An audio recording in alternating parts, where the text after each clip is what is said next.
گنجشک گفت اول اینکه به هیچ عنوان در مورد آنچه گذشته است احساس ناراحتی و نگرانی نکنی. یعنی اگر اتفاقی در گذشته برای تو افتاده است هرگز اکنون افسوس آن را نخوری.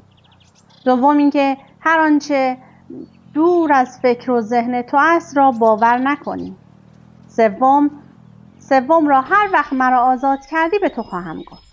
شکارچی کمی به فکر فرو رفت. سپس پای گنجشک را از تور جدا کرد. گنجشک در همان لحظه به هوا پرید.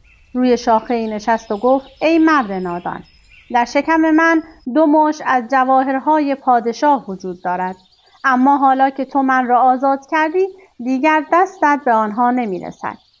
شکارچی از اینکه پرنده را آزاد کرده بود پشیمان شد. او مدام با خود می‌گفت ای کاش آن پرنده را آزاد نمی‌کردم. چه اشتباهی انجام